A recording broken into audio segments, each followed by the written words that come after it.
Hello guys, नमस्कार। आशा करते हैं आप सब लोग अच्छे होंगे। आज हम बात करेंगे डीएलएड सेकेंड सेमेस्टर के सेकेंड पेपर के ऑब्जेक्टिव क्वेश्चन के बारे में, जो हमने कल आपको पढ़ाए हुए थे। उसकी आगे की श्रृंखला आज हम जारी रखेंगे और आपको बताएंगे कैसे 90 से ऊपर आपको परसेंटेज अपनी सेकेंड सेमेस्टर में बनानी है। 92, 95, 93 जितनी मैक्सिमम आप बना सकें। उसके लिए आपको सबसे इम्पॉर्टेंट होता है कि आप लोग ऑप्शनल जो पेपर क्वेश्चन आते हैं उनको आपको सही करना है। 15 में से 14 नंबर या 13 नंबर आपको कंपलसरी लाने ही। उसके बाद लॉन्ग आंसर में आपको किस तरह लिखना है ये भी हम आपको बताएंगे। चलिए, तो हम आज की श्रृंखला आप शुरू करते हैं।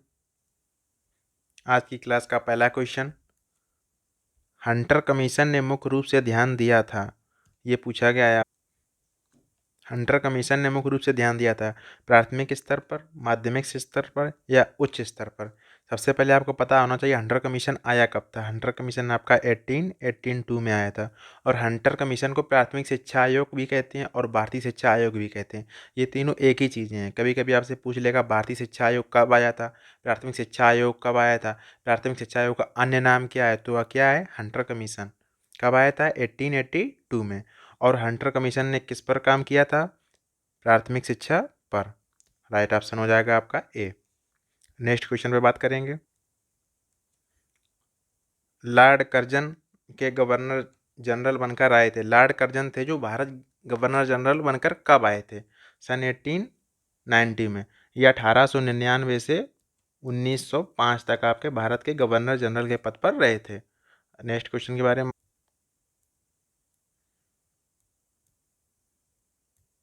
शिमला सम्मेलन हुआ था।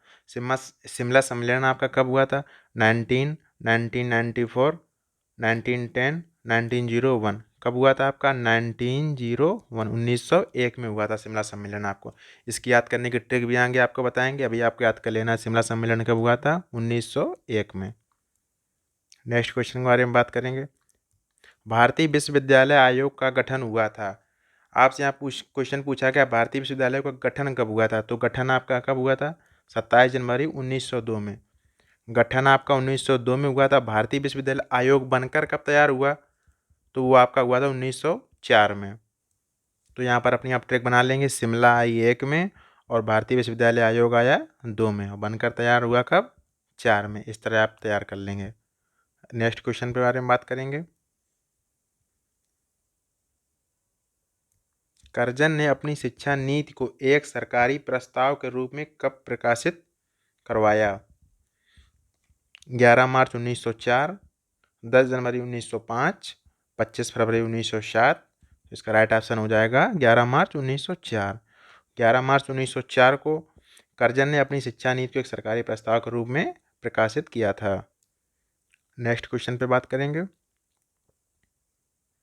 राष्ट्रीय शिक्षा आयोग के अध्यक्ष थे। राष्ट्रीय शिक्षा आयोग के अध्यक्ष कौन थे, आचार्य नरेंद्र देव, डॉक्टर राधाकृष्णन, राजेंद्र प्रसाद और डॉक्टर DS कोठारी। तो इसका राइट ऑप्शन हो जाएगा डॉक्टर DS कोठारी राष्ट्रीय शिक्षा आयोग के अध्यक्ष थे। इनका डॉक्टर DS कोठारी का पूरा नाम क्या है, कभी कभी क्वेश्चन में आपसे पूछ सकता है डॉक्टर DS कोठारी का पूरा नाम क्या था, तो क्या था, दौलत सिंह कोठारी।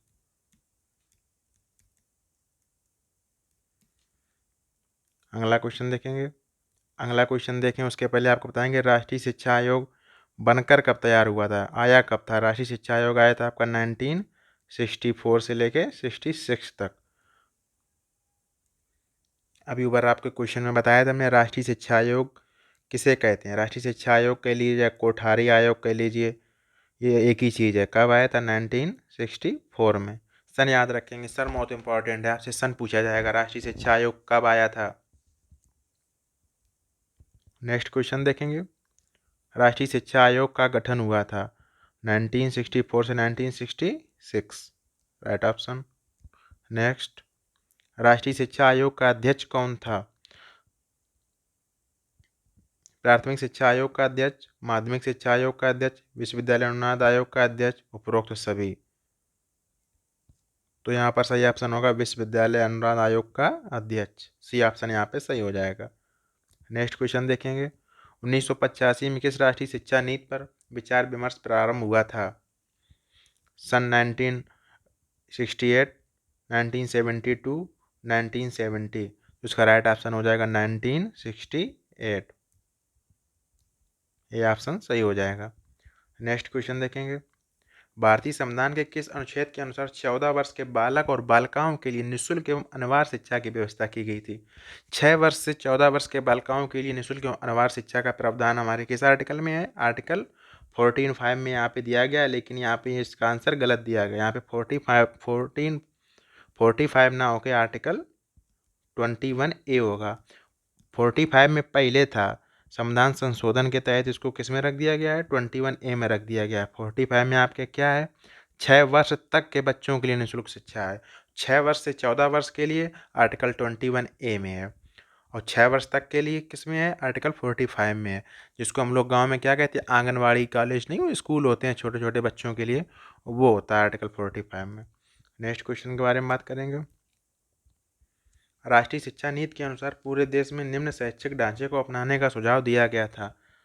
उस टाइम पे कौन सा ढांचा अपनाया गया था? 10+2+3 अपनाया गया था। 10 हो गया आपका हाई स्कूल लेवल तक, 10+2 हो गया आपका इंटर लेवल पे, और 3 हो गया क्या? बैचलर। नेक्स्ट क्वेश्चन के बारे में बात करेंगे।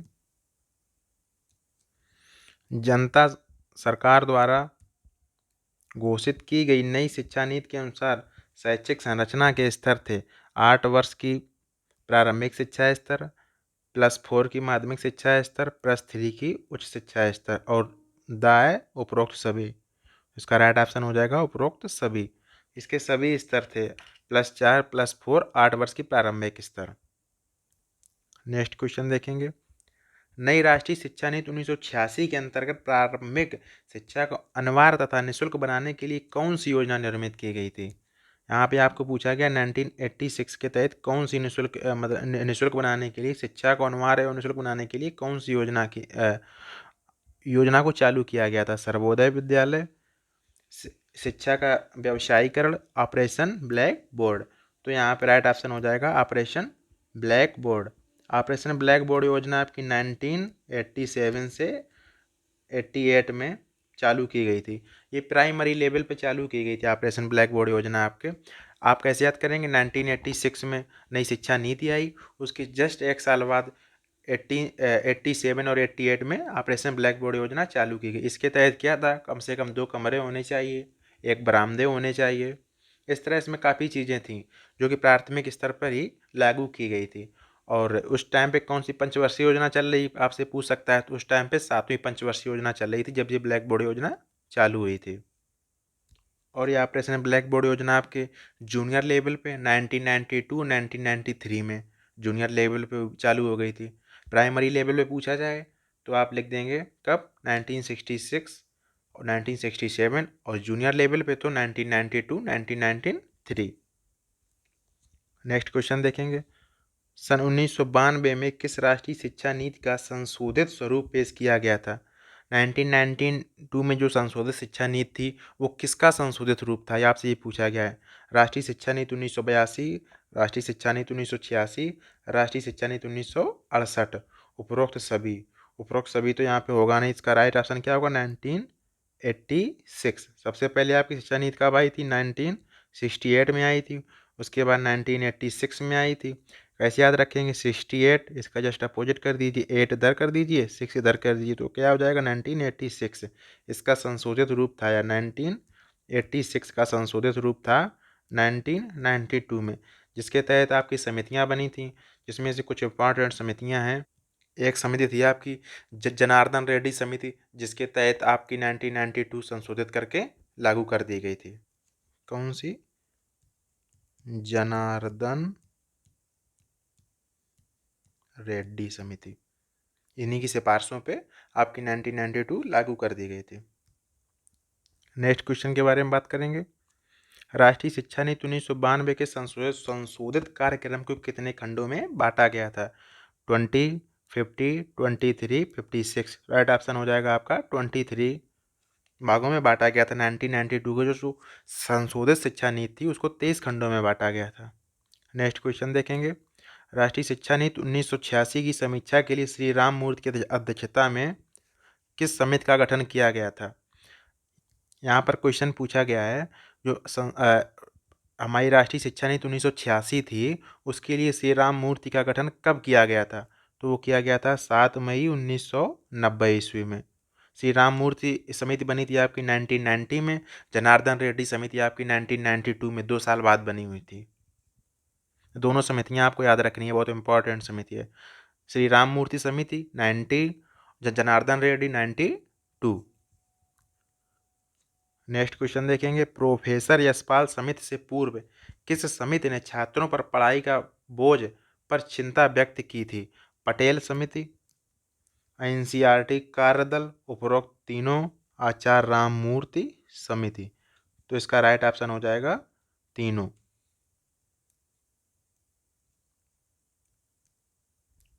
क्योंकि यहाँ पे एनसीईआरटी ने भी कहा है कि पढ़ाई बोझ नहीं होनी चाहिए, आपका जो एजुकेशन है वो चिंता से मुक्त होना चाहिए।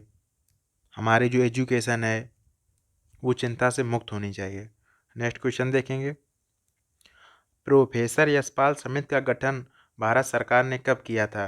1992, 1993, 1992 अप्रैल और अप्रैल। तो यहाँ पे काफ़ी इसमें मंथ दे दिए गए, इसको आपको काफ़ी ध्यान से देखना पड़ेगा। इसका राइट ऑप्शन हो जाएगा आपका 1992। सन आपको याद करना है प्रोफेसर यशपाल समिति का, तो वहाँ से आपका ऑप्शन सही हो जाएगा।